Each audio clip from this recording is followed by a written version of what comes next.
All right, welcome to today's edition of the program, The Law, the People and Governance here on Spectrum Television, a program that bridges the gap between the people and the government. All right, so today already we know that the elections are very close. In fact, a day and few hours to the 2023 presidential and of course the senatorial elections. So this program today we're going to look at dotting the I's and crossing the T's as the elections are already beginning, already on ground. We're ready, Nigerians are ready, and this year's election seems to be one that everybody was waiting for, a game changer, everything.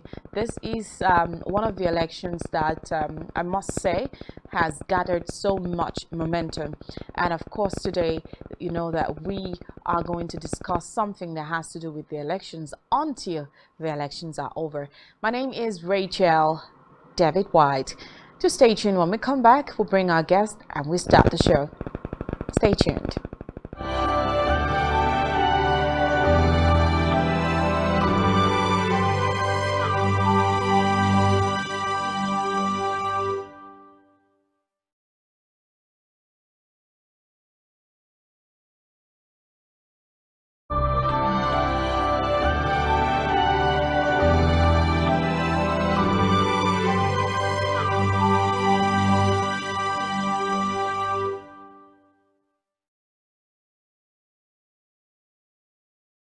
All right, welcome back to the program, The Law of the People and Governance here on Spectrum Television. Already I told you that when we come back, we are going to introduce our guests and of course the topic for today. Well, we're talking about 2023 presidency, INEC and the mandate to deliver credible elections. Just dotting our I's and crossing our T's before Saturday arrives. All right, so we're being joined virtually from Lagos. We're being joined by a lawyer, a legal practitioner. He likes to keep it as a lawyer, in the person of Abasi Bianake Akpabio. Good evening and thanks for joining the show. Hello, can you hear us? Yes, thank you so much for having me. Good evening. Okay, so welcome to the show. Welcome. Yeah, I'm grateful. Thank you.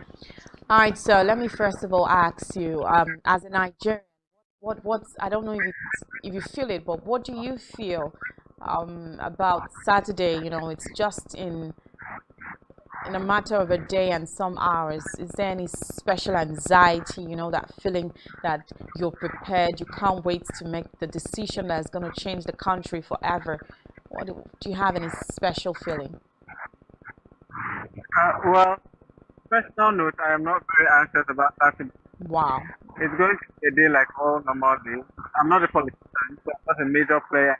You should feel something. You know why you should feel something? It's not going to be like a normal day, so don't say that. I'm going to counter that. It's going to be a great day, a day that will remain in history forever. Precisely. So there's no need to feel necessarily anxious about it. Okay. We have to look forward to it. When you bring the issue of anxiety, it lends credence to all the rumors going out that there will be special things happening on that day, put in place to ensure that people don't hijack the process. I'm trying to allay fears that Nigerians have that we might have excessively militarized or police which will involve a heavy presence of security officials and a saturation of the policy, so much tension. So I feel that at this time, what we should be doing as the media and as citizens is to dial tension to make people understand that on Saturday it's a normal day. You will go out and you will vote. There's no need to feel anxious. There's no need to go out with weapons. You will have a great day. Just focus on what you're going out there to do. That's my view. Okay. Well, let's go into business proper without insisting on getting the right answers. Okay, the upcoming elections stand a great risk of being technically compromised, especially with the use of beavers. despite assurances from INEC that it will deter, manipulate of the process. Now, are you confident in that response? Now, you began to say that the elections stand a great chance of being compromised. Where is the evidence for that?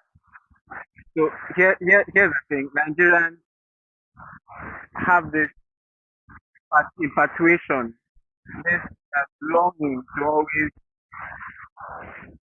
in a way, look down on what we have, on our institutions.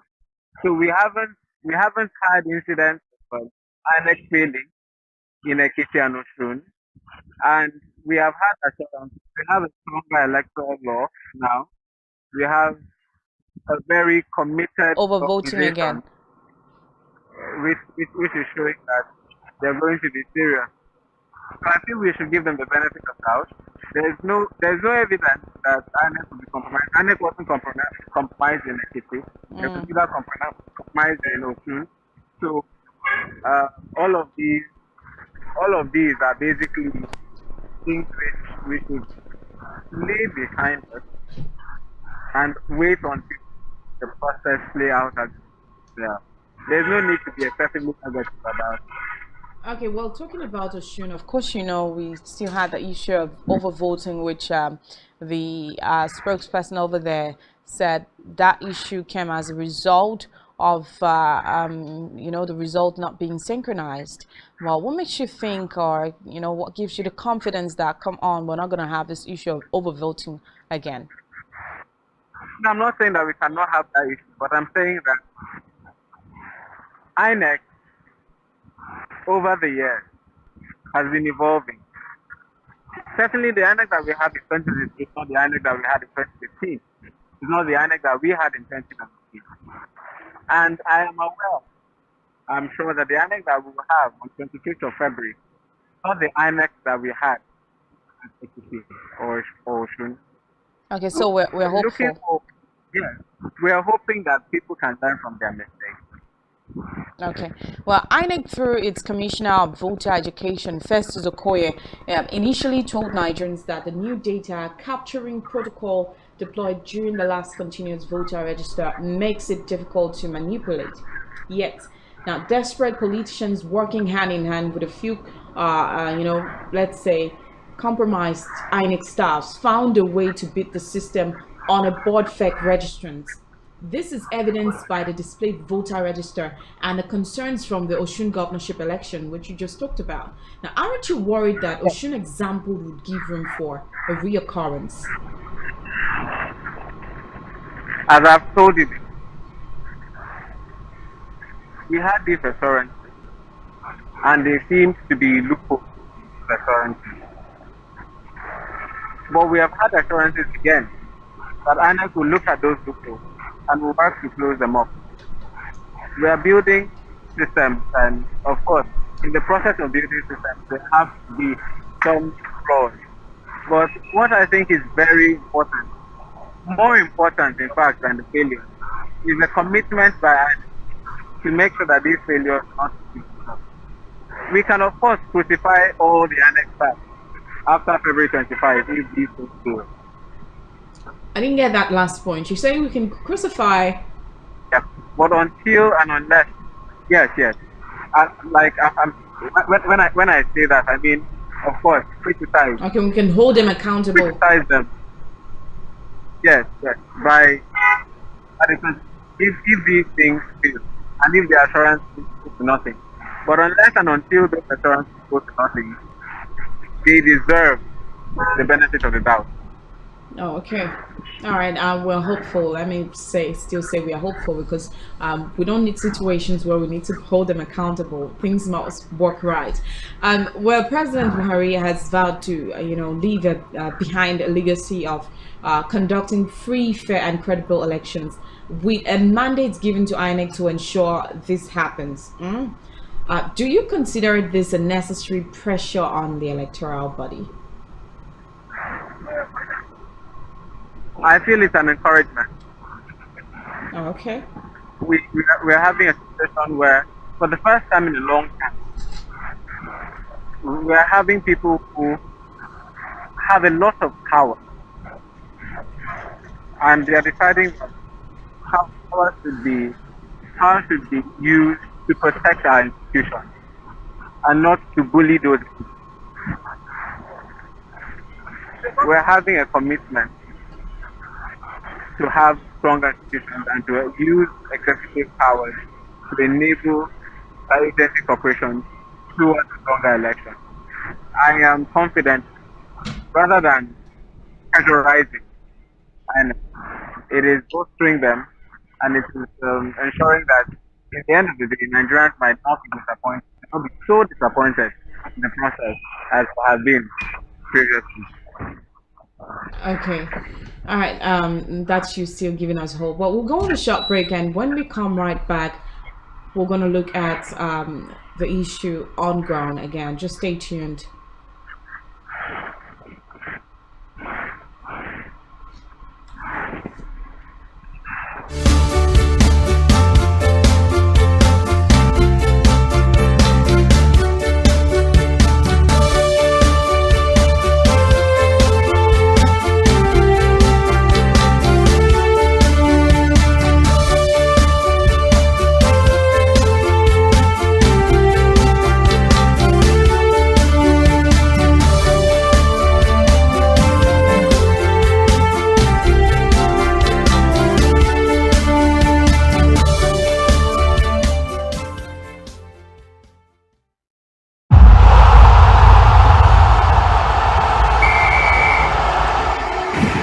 Messi. Oh my goodness.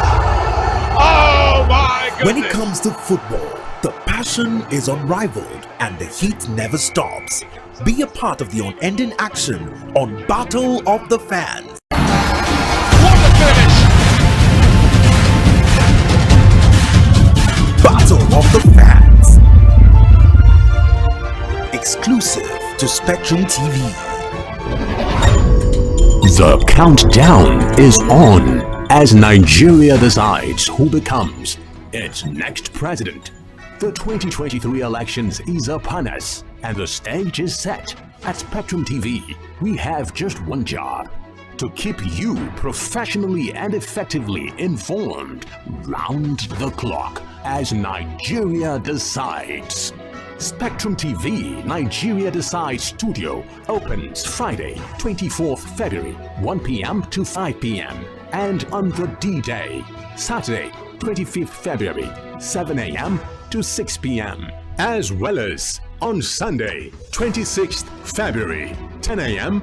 to 3 p.m. Join the conversation on our phone lines on 0704 541 7707 090 222 31011 and 0813 775 8639, as well as on all our social media platforms. SpectrumTv Nigeria Decides Studio. As always, join the conversation and watch us broaden your horizon.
All right, welcome to the program, The Law of the People and Governance here on Spectrum Television. Well, if you're just joining us, then we're talking about the mandates given to INEC to ensure that they give us a free, fair, and of course a credible elections as we approach Saturday's polls. Okay, so we've been joined by a guest all the way from Lagos in the person of Abasibianke Opabio. He is a lawyer and he's handling this issue and also here to attend to your questions and contributions as well. So feel free to send us a text message or send us a WhatsApp message. We're not taking calls yet, just a text message and a WhatsApp message, and of course we'll attend to you if you do that. Welcome back, Barrister.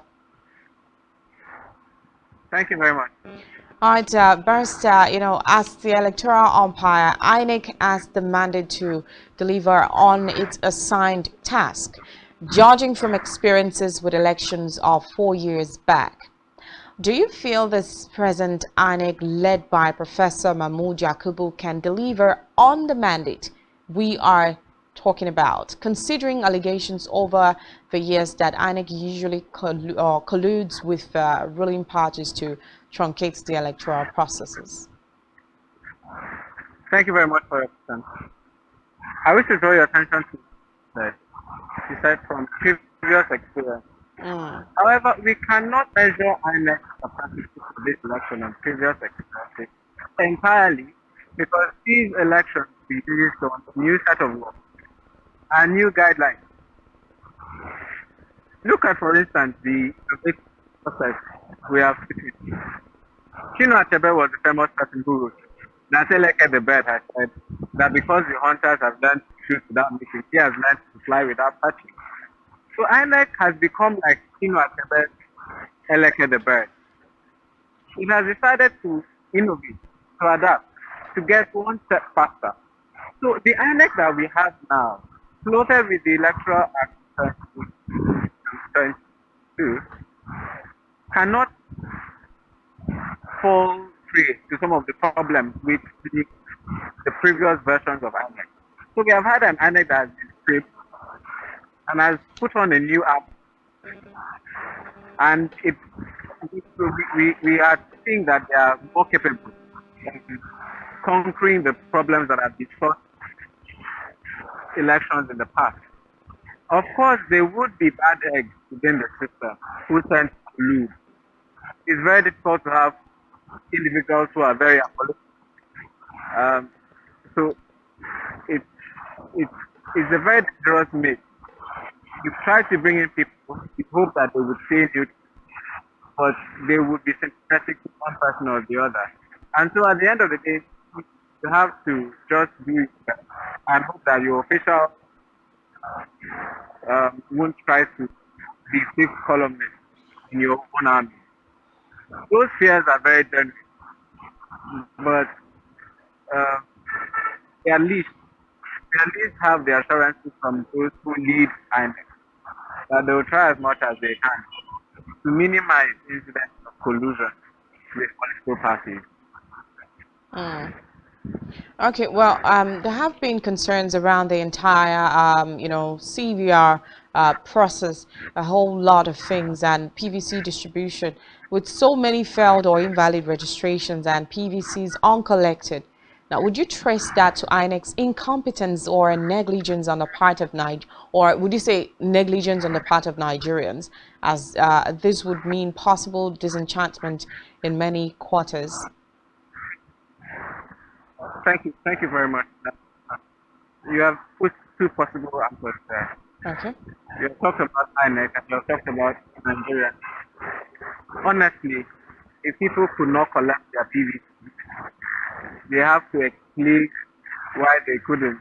Okay, sorry to cut you. We had people who went there and then they were told to come back. Maybe they can't find their PVCs. They were told to come back, and then I think at a point they were shown steps on how to find out if truly you've been registered, you have your PVC registered. Yes, some people took time to go through that process to check online, and indeed, yeah, some of them found out that they are truly registered. But now, how do they get it? Before you know it, you know, time had gone and they couldn't get it again.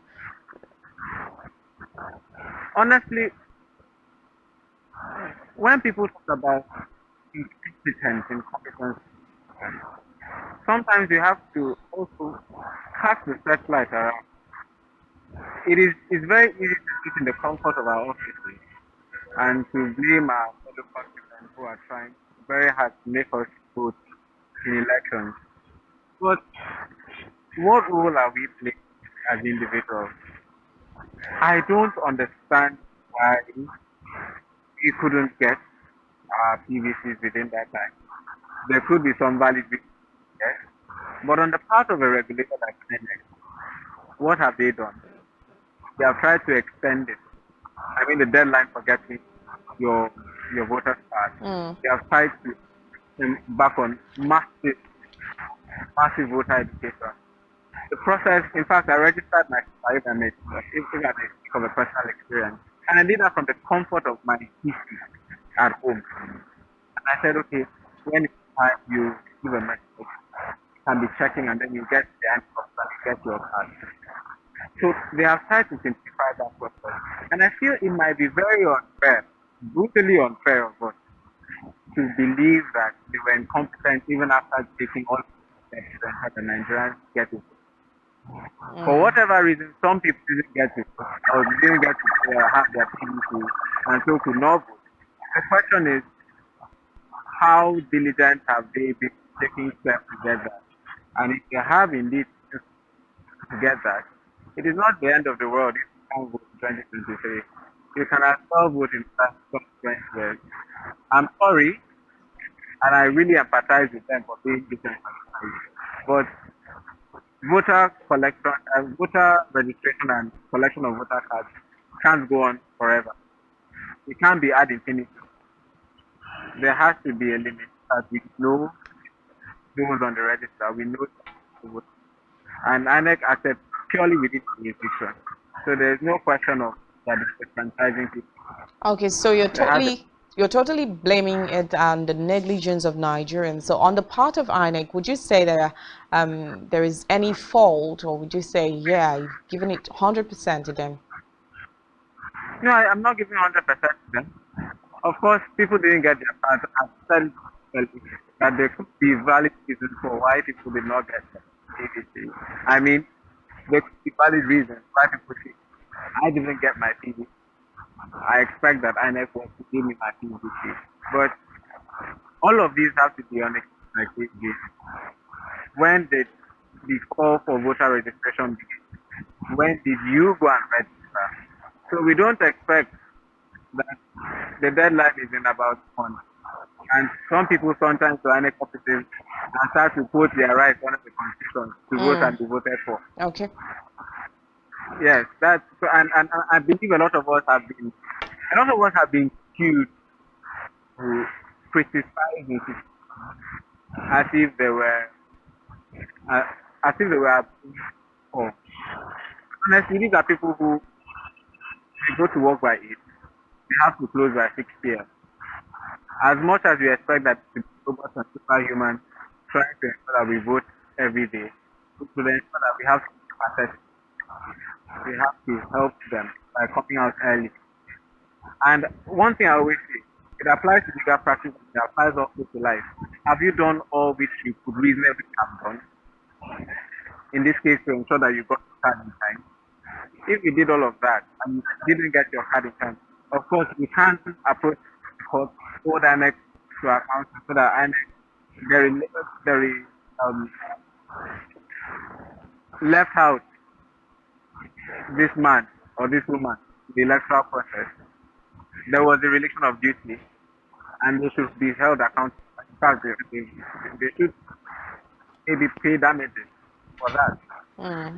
But in the absence of that, let's do some introspection and ask ourselves whether we did what we could reasonably have done instead of looking for the next person to. Okay, vote trading is another ugly menace we've talked about over time. Now, despite INEC's appeal to Nigerians not to sell their PVCs, seems most of his advice has fallen on deaf ears.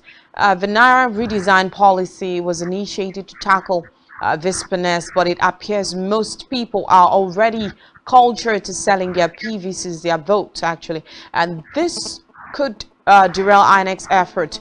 Would you agree to that? Um, it's one thing to sell it, and it's another thing to sell your fingerprint.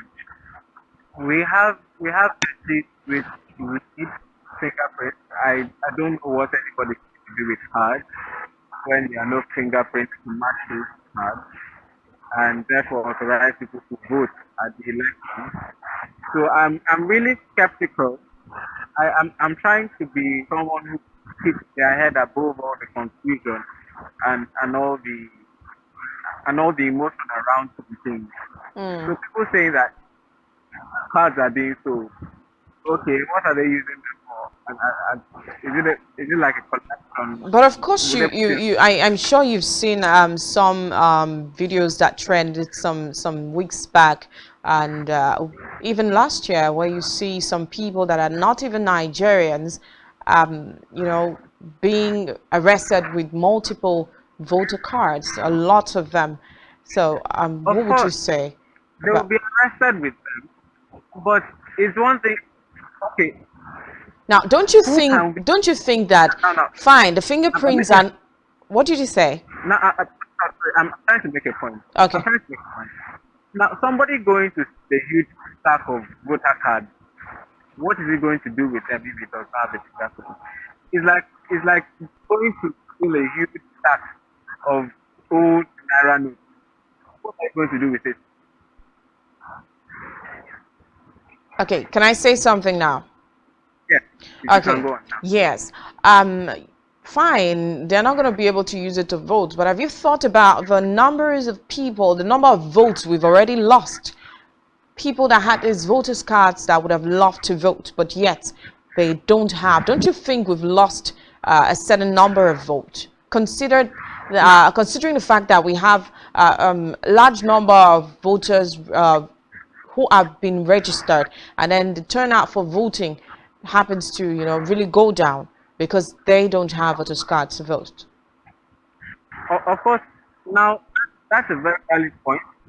But you began this question in the context of people who were selling.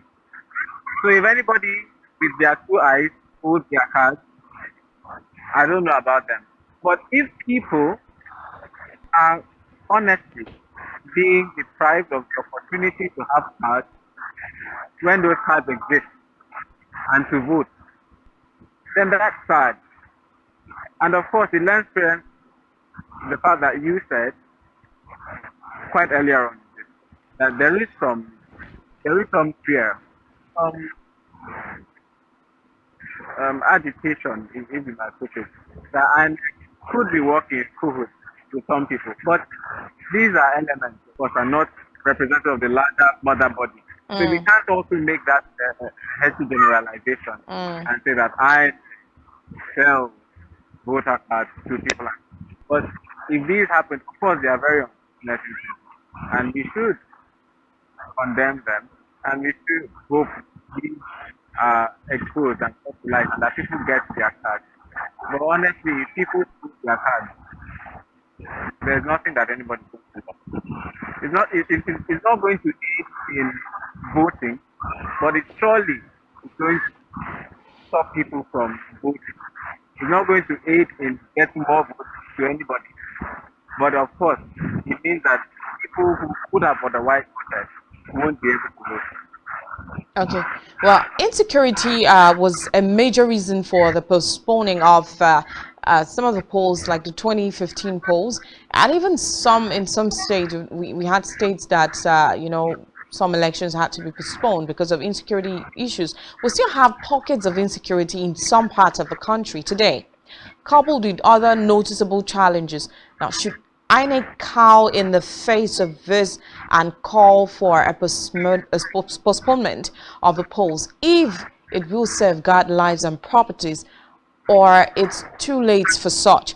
Now, let's not also forget that we've also had, assurances from the president and even from, the police senior personnel that we're going to have enough security for that day.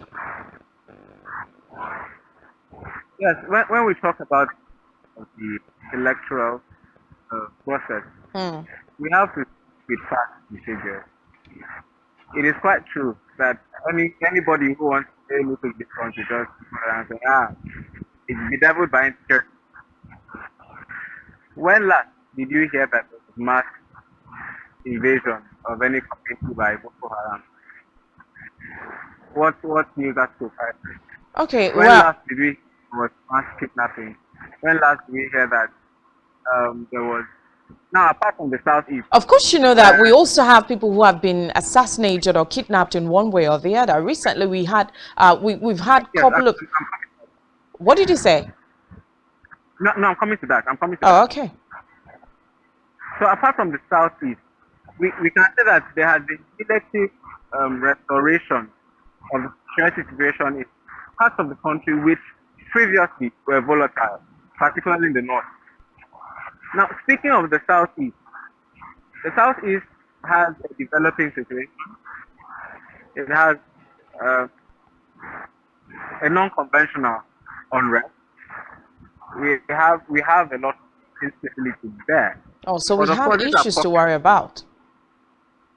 No. Now, those are things which the police can handle. Those are things which are not, in the context of international humanitarian, they have not reached the threshold of harm. So we cannot say that there is a widespread or Okay. When you say these generalized are issues that the police can handle, right? And you also agree with me that these issues have been going on for a while now, and the police still exist. So why hasn't now, this? I'm coming to that. Okay. I'm telling you that the situation in the southeast has not reached the situation of generalized violence. It has not met the threshold of harm where you can say that INEC can look over their shoulders and actually be in fear that elections really cannot hold. And of course, if INEC, which are privy to all security info and briefings which majority of us don't know, finds that there's possible cause to demand for some postponement of elections in certain areas or some cancellations in areas, particularly strongholds of the indigenous people of Biafra and other Okay. state armed groups. They would put that across. But unless and until we hear from them, we can't generalize on that. We are not security experts. Okay, well, I'd like us to, go a bit into voter apathy. And of course, aside that, let's just handle that. Do you think that, voter apathy in this coming election or something like that would affect the election? Or let me put it this way. Have you noticed any changes in this year's election? Do you think there is much presence of that voter apathy, lack of interest in the electoral processes by individuals, the electorate as well? To be sincere, we cannot talk about democracy in the 2023 election that has not held. So we can merely speak about it. We have past figures and statistics from previous elections that Nigerians truly don't like coming out. We have released by INEC, I think, where they mentioned that about 73% of Nigerians, yes, have been registered for the forthcoming election and are ready to vote. That's a different thing from voter turnout. Voter turnout has historically varied, but we have a situation here in the last couple of months where people have been showing enthusiasm to come out and vote. partly out of dissatisfaction with some government, partly out of enthusiasm for some candidates. But by and large, I think that there are some indications that there might be a change in voter turnout statistics in Nigeria, which previously have been quite low. But we might have a massive improvement this year. However, we cannot trust that all Nigerians will keep away from the temptation of sleeping all day or enjoying themselves on Netflix or some other, entertainment platform instead of coming out to queue. It actually takes a lot of sacrifice to vote. It takes commitment to stand, to vote, wait for that vote to be confirmed, and to go home knowing that that vote has been, that is, witnessing that the vote has been transmitted. Now, people who do not have that commitment, people who are not ready to forgo their comfort for that day, of course, would enjoy their couch. And I do not know a lot of Nigerians who are saying that they're going to brave it on that day, come rain, come sunshine, and they're going to stand there with their umbrellas, with their water bottles, going to ensure that their votes count. We hope that many more Nigerians show that kind of enthusiasm, but if they don't, it's really sad. Okay, well, because of time, so we could see if we can take some calls or comments. What, as Saturday approaches in just a day and a few hours from now, what are your advice, your words for Nigerians out there? Crucially, Nigerians shouldn't be anxious about elections. When you're anxious, you make mistakes. It's like going to an examination. The anxiety of that exam will not allow you to use HB pencil instead of What if that's just your opinion? What if there are people who are, they perform well under anxiety? It's like saying, I don't, okay. So so that you do not go and between the lines, because you were not very careful to notice that you were supposed to comprint within the line, so that you are careful to fold your ballot paper in a particular way, so that the ink doesn't go over to another ballot and thereby invalidate vote. So in electoral forensics, we see some of these things. It is not about the enthusiasm to come out. It is about intelligent voter education. So you come out and you take your time. You press between the lines. You fold correctly so that the ink doesn't move over to that. You put in the somewhere. You know what you are voting. So if you want to be calm and focused, you can be calm. If you feel that anxiety helps you to focus, you can be anxious. Okay, well, just one last one. I wasn't going to ask again, but you mentioned the issue of voter education. Do you think we've had enough? Okay, for example, you're telling the people what to do, how to fold their papers, and how to vote, and the rest. Do you think we've had enough voter education, enough sensitization for the people on how to use the beavers and the rest? well, nobody can be an accurate judge of the test in this case from electoral process. And I'm trying really hard not to come off as someone who sends blind criticism about our agents. I feel that they have based what is understandable to them, try to educate people. Politicians who want people to vote for them also have a duty to educate people. So we have seen also, I've seen viral videos where people are sitting in makeshift chairs and they're explained to very carefully and socially that this is what you should do on that day, this is how you should vote on that day, this is what you should do, this is what you should not do, this is how you should do this, you should not do this. So if it's that, we have actually seen some visitors going into the grassroots to educate people on how to vote. And I feel that essentially INEC is an umpire. INEC just has to ensure that the process is fair. INEC will not come and beg you to vote correctly. INEC has tried. The candidate who needs your vote also has the role to play. He has to come and explain to you that this is this. That if you vote like and the ink goes to the box of my opponent, that's our case. And if we go to court and those who are skilled in election forensics come to examine these papers and materials, and they find that it's unusable, all of our campaigns have gone to waste. The day of what you lost, it has gone, and there's nothing that we can do. All right. Well, So, thank you so much. Are you done talking? yes, that's it. Okay. All right. Thank you so much. I must appreciate your contribution on today's program.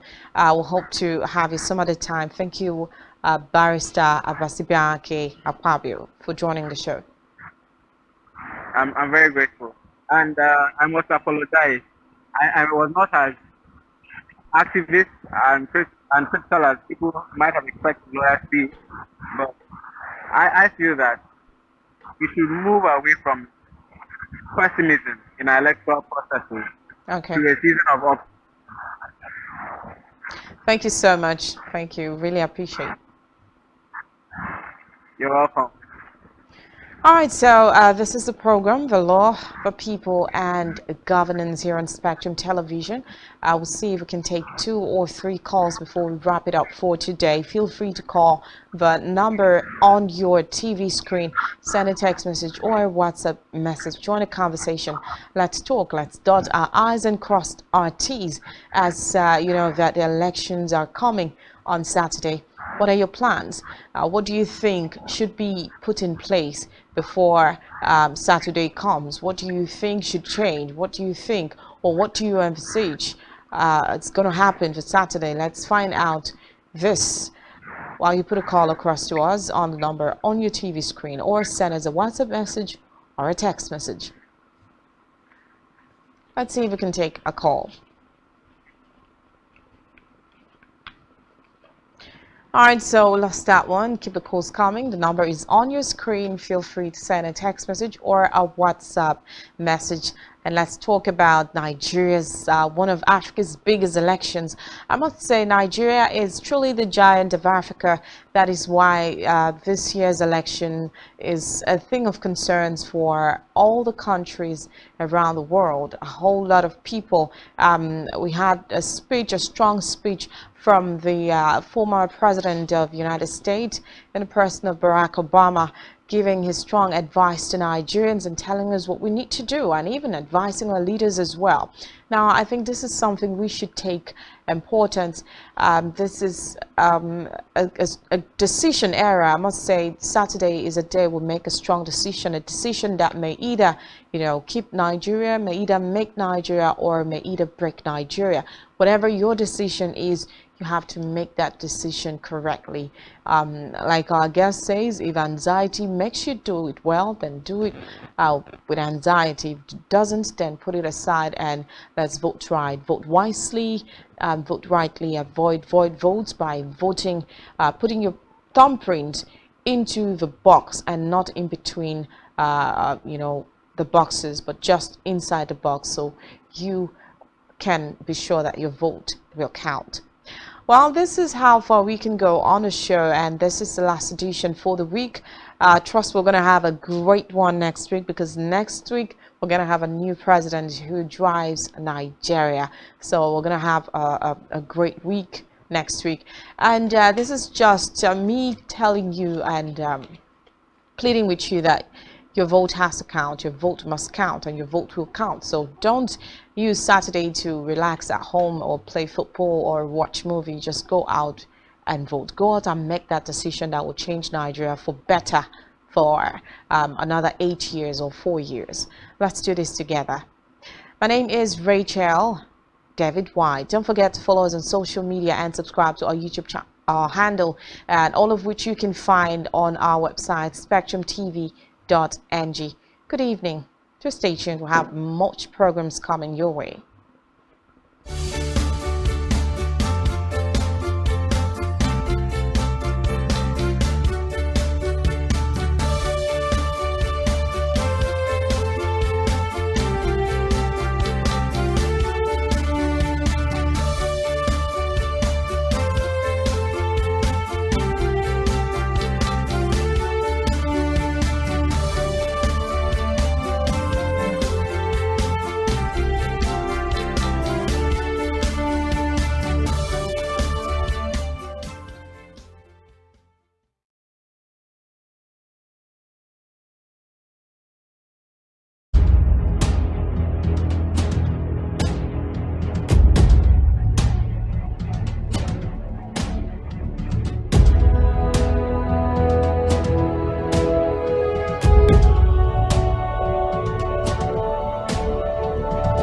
Spectrum TV, broadening your horizon. The countdown is on as Nigeria decides who becomes its next president. The 2023 elections is upon us, and the stage is set. At Spectrum TV, we have just one job: to keep you professionally and effectively informed round the clock as Nigeria decides. Spectrum TV Nigeria Decides Studio opens Friday, 24th February, 1 p.m. to 5 p.m. and on the D-Day, Saturday,